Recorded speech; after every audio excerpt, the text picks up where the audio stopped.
Hi, I'm Lou Rosalia, and this is Crew Call. Just how important is accurate skin tone, and what do I do with my hands? This week on Crew Call.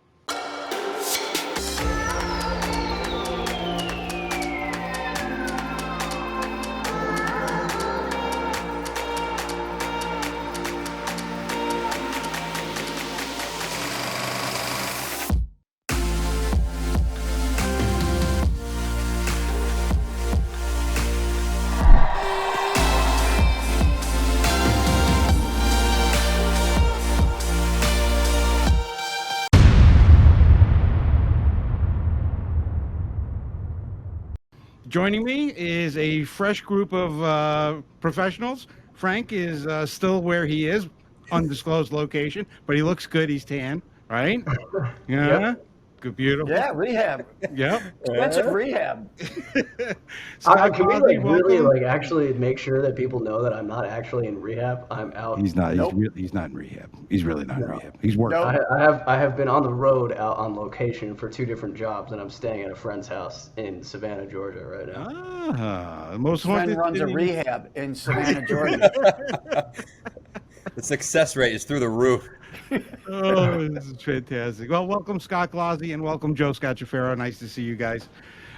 First topic, I read an ad on Google's Pixel 6, and the big thing that they were pushing was the fact that it gives the most accurate skin tones out there.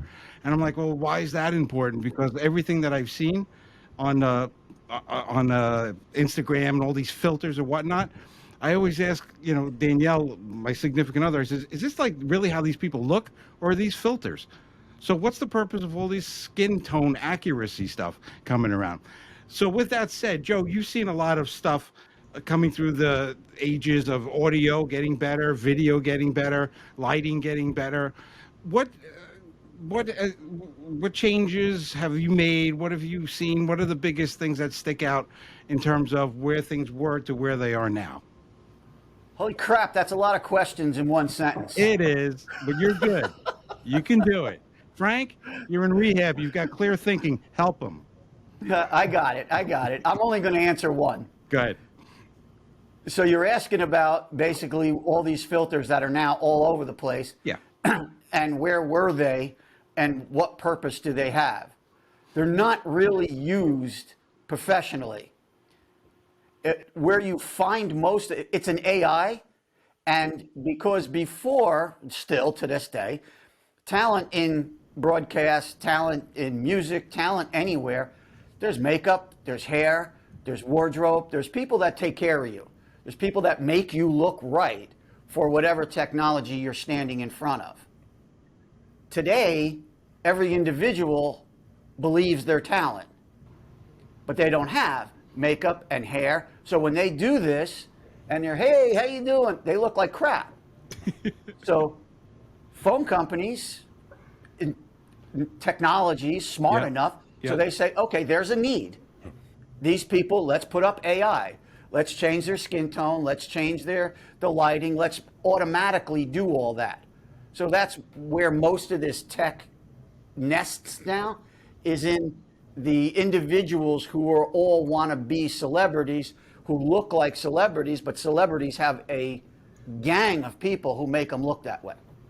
Do they, side question, do they, I don't know if it's an industry secret and you can answer it or not, choose to if you will, do they use this type of technology in professional production stuff or no? It's there. Mm-hmm. It's not like that. I mean, we all of us do tons of shows, and it's, in post-production, you may tweak something, you may change, we can go in and manually adjust some of the stuff, but it's not a skin tone per se. It's not the same, but in the end, it does similar things, but we just don't, we'd rather capture it right than have to go in and fiddle with it later. Frank, you have been around for quite a while doing this video stuff, camera work. So I would think you've shot in SD, HD, 760, 1080, and right up the line. Look, he's making a face because I know 760 and 1080. 760? No? 720. 720. Honestly, Lou, you impressed me right there a little bit. I'm not gonna lie though. I You sounded rattled good, them though. all. I was Because Gloss strong. didn't know that it was 720. Yeah, because It's only a difference of 40. No delivering big it deal. strong. Yeah. So the question is, through all these different phases of technology upgrading, what adjustments have you had to make to adjust to that? Is it something you needed to do, or do you just use the same techniques, the same, um, the same mode of thought? Has anything changed? Um, as far as, well, first of all, yes, I did. The first year I shot football was on a Betacam, which was SD 4x3, like, which and 30 pounds heavier than any other camera that you would shoot with. Wow. Um, as far as like adjustments of the way I would shoot, I mean, the technology is different and like that, and like from camera to camera, yeah, there's a lot of different things in there. But as far as like composition and the way I would personally shoot, I don't really think there's much difference because it's still, composing a shot or something like that. The biggest difference is like you were just talking about the detail of skin and stuff like that. I mean, you can see imperfections on somebody a lot more in HD versus SD. A lot of that quality of video was hid all that stuff. So maybe I guess the only thing I would do is if somebody wasn't as flattering looking or had a pimple or a certain wrinkle or something on their face, maybe not shoot as tight. So, I mean, that would be the only thing I could really think of being aware of from shooting SD versus HD video. So nothing major. It's still the fundamentals of shot composition and all the things that you've taken and perfected over the years. Yeah, on that side of stuff. But yeah, like I was saying, like the difference of the actual cameras and the things that they can, a camera now can do, those things are different, but not composing a shot, no. Claus, Frank talked about imperfections and perfections of getting things even of higher grade, as the definition goes up. So there seemed to be a battle between camera definition and then the technology that the people had to screen the technology, like the TVs. Did you ever find it frustrating where you were capturing stuff and you knew that it looked way better than the people are actually going to see? Like, oh man, I wish they could see this as I see it. Yeah. Excellent, Joe. Thank you. Yes, I do. No, but I'll give you an example. There was a time, and this might not be answering your question, but this does play to our theme here. There was a time where I was shooting photos, and it was for a client, and I shot all the photos, and they wanted the raw files, and I'm like, I was like, I could edit them for you, and they're like, no, I'll just throw a filter on Instagram, I'll just throw a filter on it, and we'll be good to go. And I'm like, well, I could kind of get the skin tones right. I could edit a little better than you probably can just throwing a filter on, and then you could do what you want with them. But they're like, no, just send me the raws, and that's how I want this to go. So that's a little frustrating. But in terms of seeing it on the screen, I guess the iPhone, whatever screen you have, it doesn't look like it would on a big high HD television or something like that. It's hard for a normal person to tell a difference if you're shooting with the iPhone 13 cinema mode or if I'm shooting with my my Sony.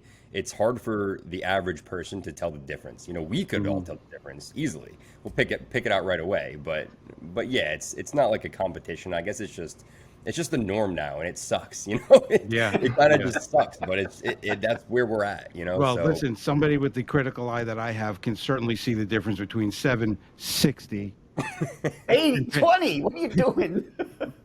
It's purposeful. Oh, thank you. Joe, question for you. As the tech moved up in production, what was the biggest thing you had to adjust to? What are the biggest challenges when you're producing now that tech is, revealing more? It's clearer. Is it makeup, lighting? Are there bigger adjustments, on a macro basis? Yeah, it changed everything in everything I do, other than theater. But in music, you the resolution of sound and music when you're recording is amazing when you're in the room and you're capturing it, and what you hear on the master is great. But then when it goes and gets transferred, originally it got pressed to vinyl, or then it got transferred to cassette. And every time you do that, you lose and lose and lose and lose. So what you end up hearing, or if we actually, in music, we would mix to, do I have them up here? There's Oratones back there. They're little wooden box and they're little tiny speakers like that. I keep them around just to remind myself that we used to have $1 million recording studio and a mix room, but when we actually had to master this down, you had to play it through them to make sure that it sounded right for headphones, it sounded right in a car, because that's the critical listening. As Glaz was saying, it's frustrating because you lose all the quality. And moving over to video, I've lived through all of the changes. And when HD was coming online, it was crazy. I mean, it was like, oh my God. People actually, talent, not us, talent lost jobs. It was like, it reminded me of like when film started with talkies, these great actors and actresses, when they opened their mouth, lost their jobs because they had the wrong voice and they were squeaky, and that was like, nope. Well, that happened in HD.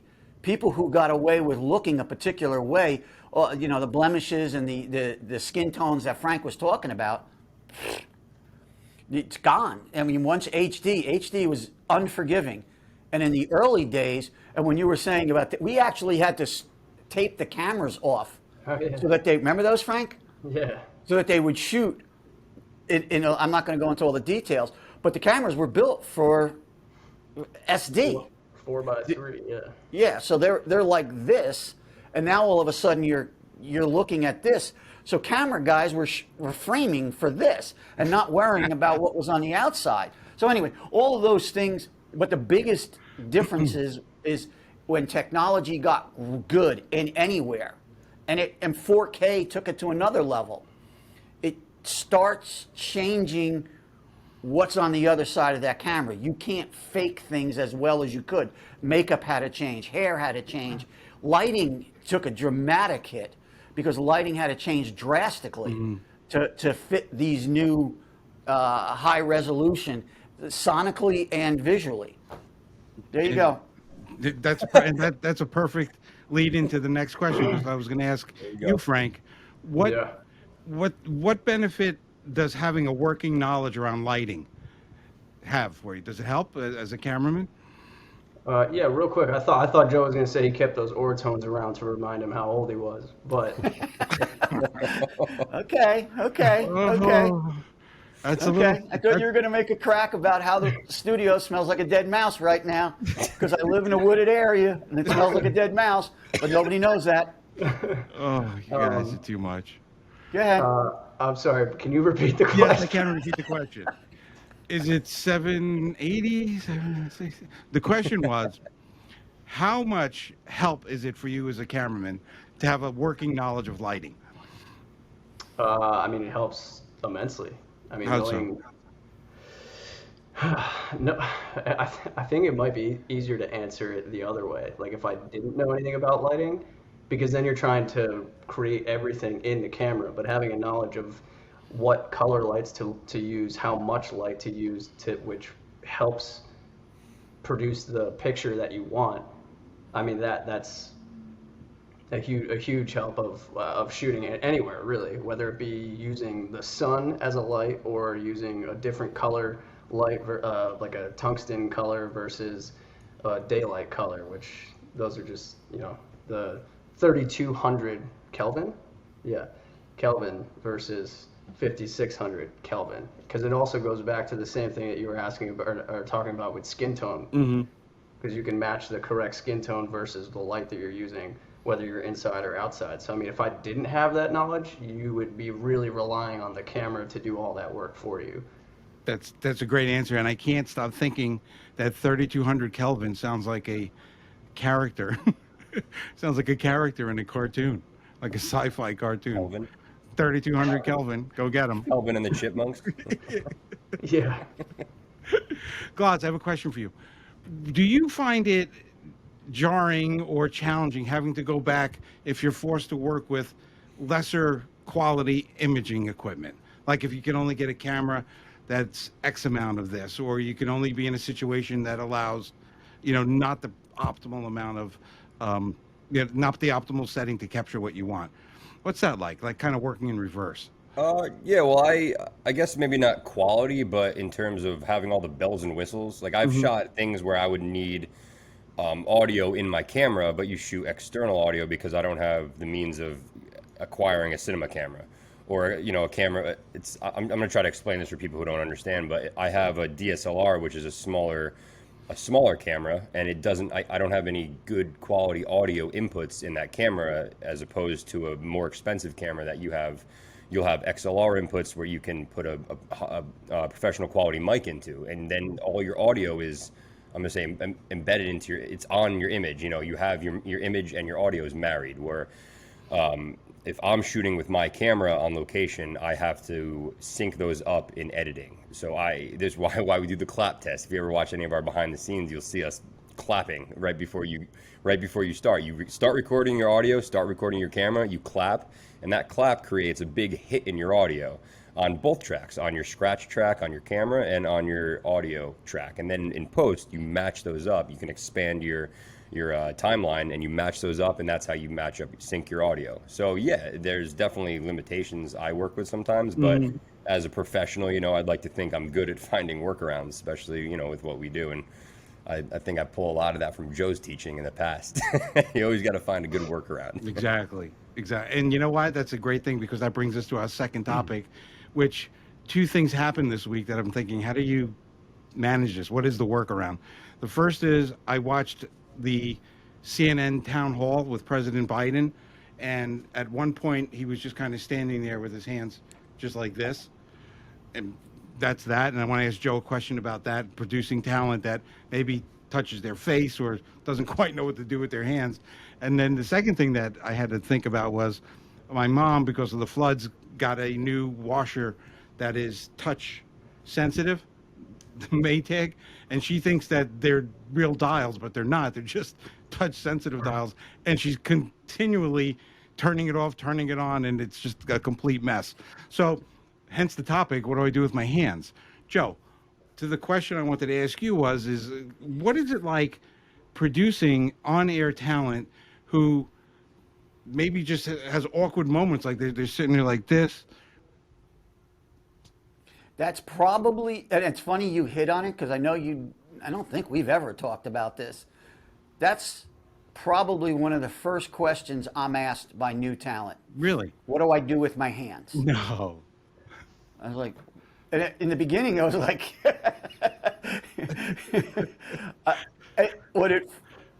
in the early part of my career, because they're relying on the producers or directors to tell them stuff. Yeah.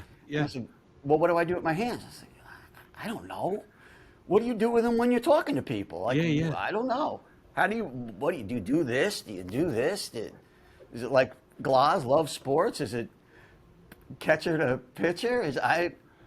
And it ends up actually being a real thing, because when you're on camera and you're talking, and if you're worrying about where your hands are and how do they look, Lou, you're a student of this. That's body language. Mm-hmm. And if you start putting up the wrong body language, I mean, you never ever see anybody on camera do this except me, that they'll sit like this. You can't. I would tell them, unfold your legs, unfold your arms, move your hands, get your hands over there.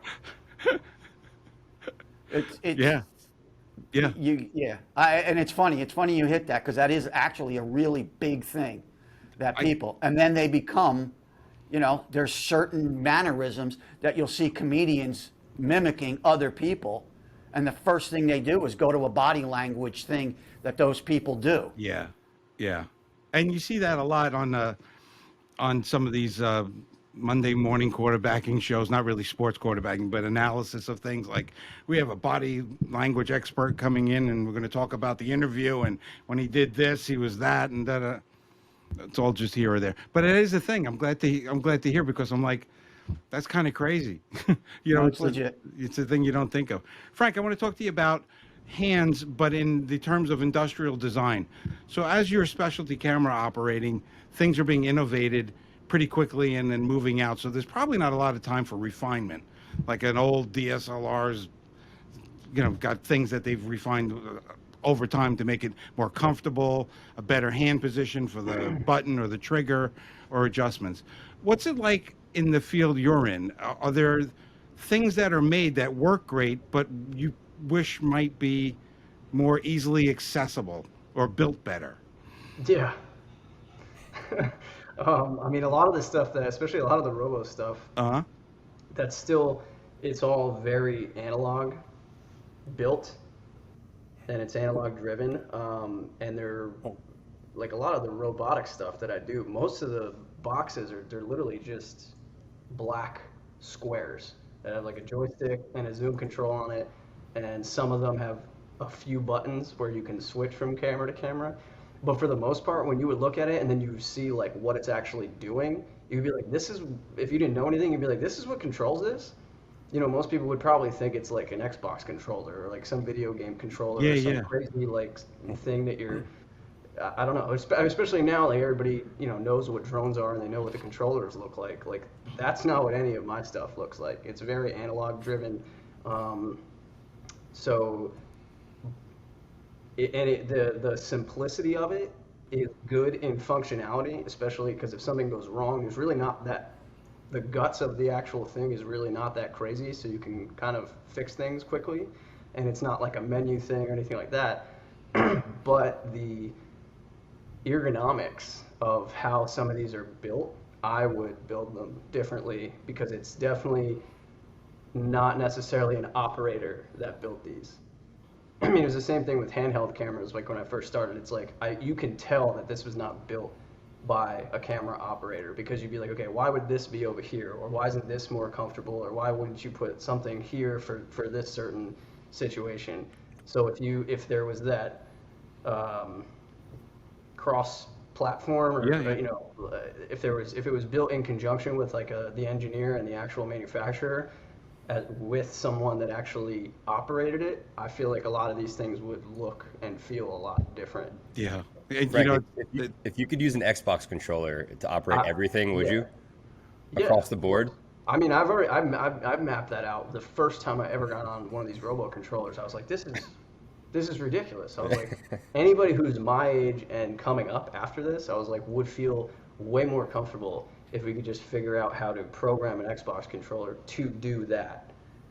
And which you could. Now that 10 years later, things like that do exist, but it's crazy that it took that long for that to evolve. But it was only because the people that have been doing this and using it for 20 years that didn't play Xbox or other They video played games. Atari, and I that's know, what it looks like an Atari game. I understand that. That's what I'm saying. point. An Atari was an analog controller, and that's more what this looks like. Exactly. Yeah. You actually made a point, Frank, to me once because I've always hopped on. I'm sorry to keep going here, Lou. You But good? Frank, you actually made a point to me once when I've tried jib a million times. I just don't have a feel for it. And you told me, because I try to switch things, and you say I think you said whatever you learn on in the first place is kind of how you're going to continue your career and continue doing that. And I'm talking about having inverted controls, having your zoom on your right, your control on your left. And I thought that was an interesting point, which actually plays to this, because these guys have been using this system their whole lives, so that's what they want, that's what they're comfortable with.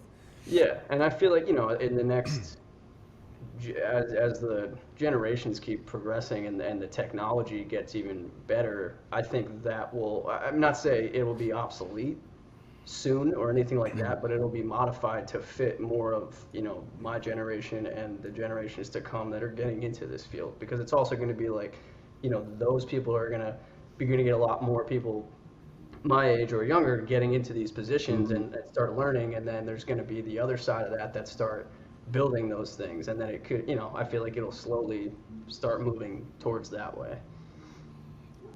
Yeah, I'll go by it'll accelerate. Yeah. I don't think it's going to be slow. I think it's going to move, because it's been slow, Yeah. and it's inefficient. What it is, it's efficient because of the operators. But if you get a not so qualified operator, the technology can't make up the difference. Yeah. So that's what technology evolves to, is making up the difference from users who aren't as skilled as Frank or Glaz would be.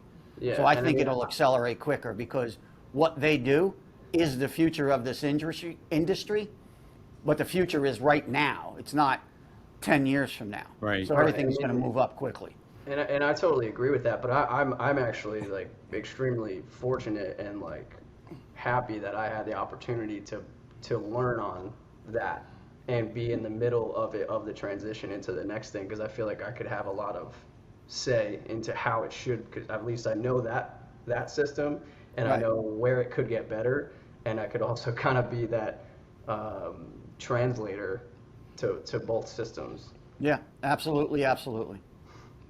Glaz, Lou. thank you. Glaz, I have a Steadicam question for you. Shoot.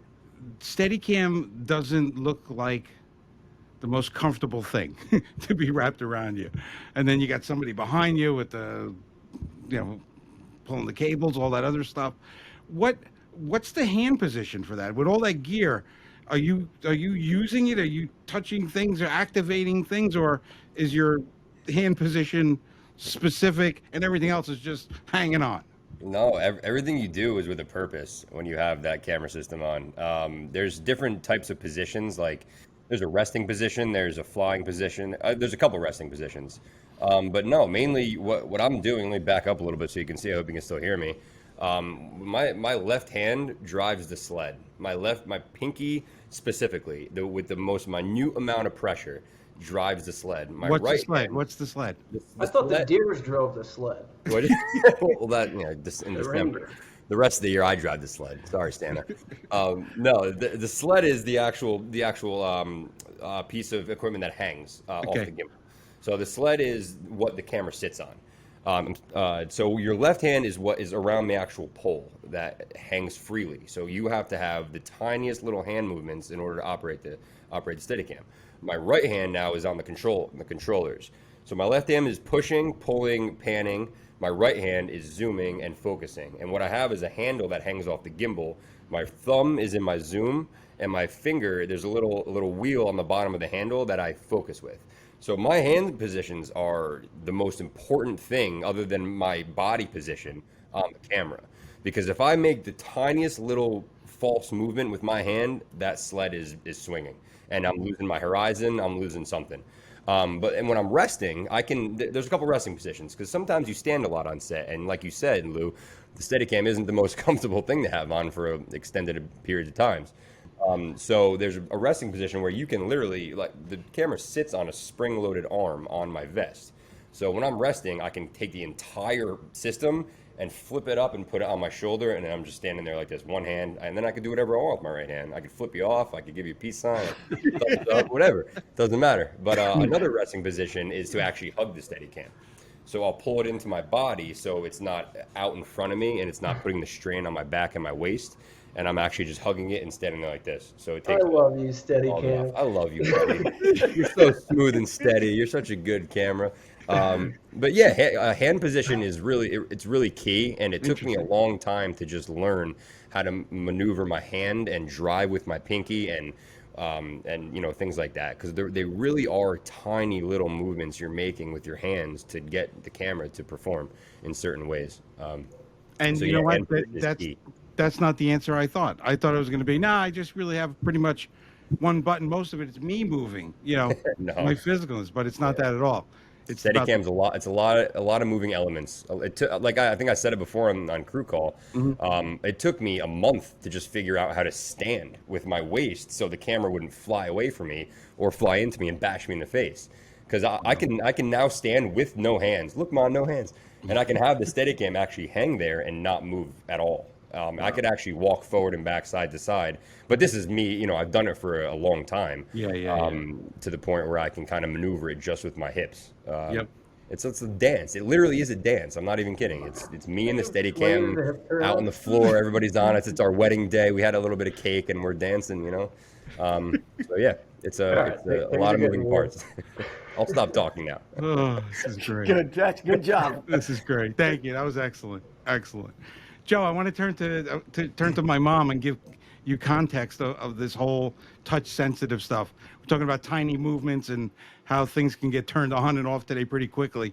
So mom Yeah. has no idea how to operate this washer because, again, touch sensitivity. She stops it, starts it, it tells her to do things. She gets mad at it. So I'm wondering, with all the years you've had in studios, music, television, everywhere, are there any stories of people that just kind of put their hands down somewhere and it shut down a whole system or started up a whole thing? I mean, there's got to be a million of them. Yeah, Frank's nodding quickly. Yeah. Yeah, there are a lot of them. I mean, we're in rooms that we're right next to each other. There's a tremendous amount of technology strapped around all of us. I don't mean strapped like Gloss does. I mean in proximity of everything. And the Scotch Ferros have a tendency to have moving hands. We do things like when we're ramped up and where things are going, we have a tendency to just like your hands don't stand still. Yeah. And it's in our DNA. So I'm standing by my lighting board, and but I'm not the LD. So my lighting console is next. The lighting director's console is next to me, and I'm in my position, and we're live. And when I stand, especially in a live event, it keeps me going. It makes me feel like it gives me my energies and my mojo. So anyway, I'm standing there, and the show's live, and the show's going, and I'm counting. Oh, here we go. We're going to going. And my left hand wasn't focused or paying attention. Your hand wasn't? No, my hand was not paying attention. It was off its game. So all of a sudden, my hand goes onto the lighting console. On the console, there's something called a Grandmaster, which takes down all the lights. Let me point out the Grandmaster on that specific lighting console was basically it's a golf ball that's set in, so you could spin it quickly. So his fidgety hands. So yeah, it's not a fader. Thank you, Frank. It's not a fader. It's like if you're in an arcade and they have those little things. Yeah. Okay, so I'm standing there, and my left hand takes off because I'm paying attention this way, and my left hand decides to spin the Grandmaster on a live show.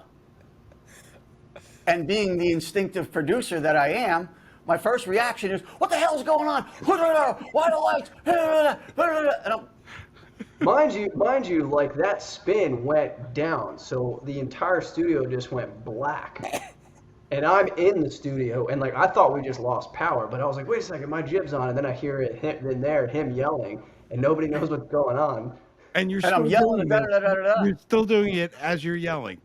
No. All you have to do is hit it once, and the wheel just spins. And it's down. So I spun it down, and it was off. I turned off all the lights in the studio. Fantastic. And then I started blaming everybody in the control room.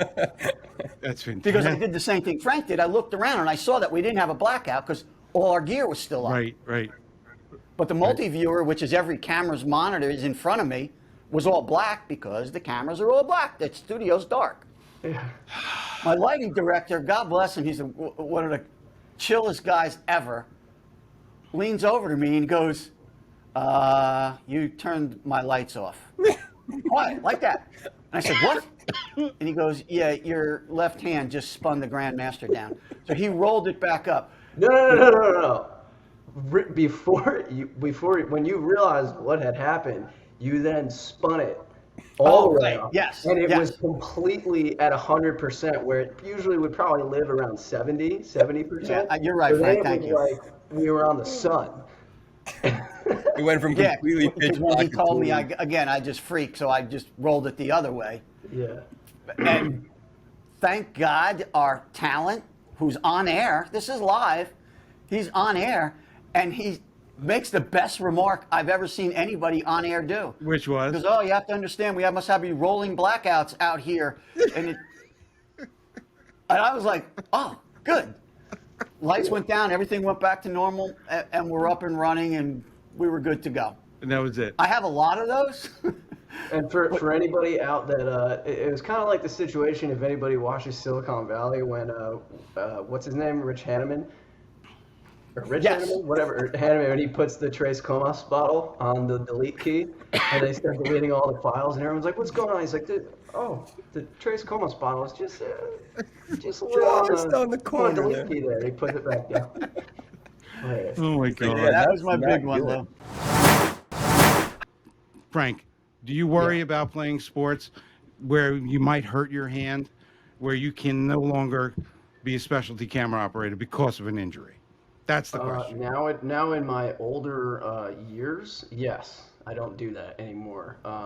Come 5 years ago, no, I was playing flat. Two separate injuries. That one injured my forearm, and the other one my finger. Um, and obviously, I need both for what I do. Um, yeah, I was playing flag football. Actually, Scott was the quarterback who decided he wanted to fill in Nah. for one drive. So usually I played quarterback. Oh, can I Um, just stop this for 1 second? I yeah. want to talk about that reverse that was a one-handed catch for the Giants on the football. That was unbelievable. Oh, Daniel Jones. I didn't even see the game. I just saw some of Unbelievable. the stuff on It was. Instagram. Fantastic. Well, Anyway, thank you for changing topics, Lou. I appreciate that because this doesn't end well for me. This story. do it, Frank. Go get him. So anyway, whatever happened, Glass kind of overthrew me a little bit, but I tried to go up and catch it, and I jumped, and I ended up getting twisted around, and I fell on my like with my arm behind my back on the ground, and I ended up fracturing like a little piece of my forearm here. I did not know it at the time, and then I went to work the next day, and it was like really swollen and like really hurt. I didn't even know it was broken, um, and it, it was we were in the Giant studio at that point, and I have to do jib. And there's nobody else in there that can hop on and do it. So I mean, it's a specialty camera. It's something you just hop on and start doing.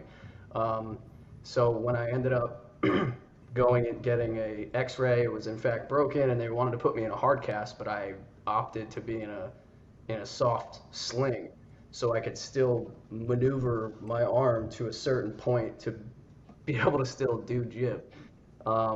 Which yeah, I did fight through that, and I also had gotten a football like jammed my finger here, and I mean it's still crooked.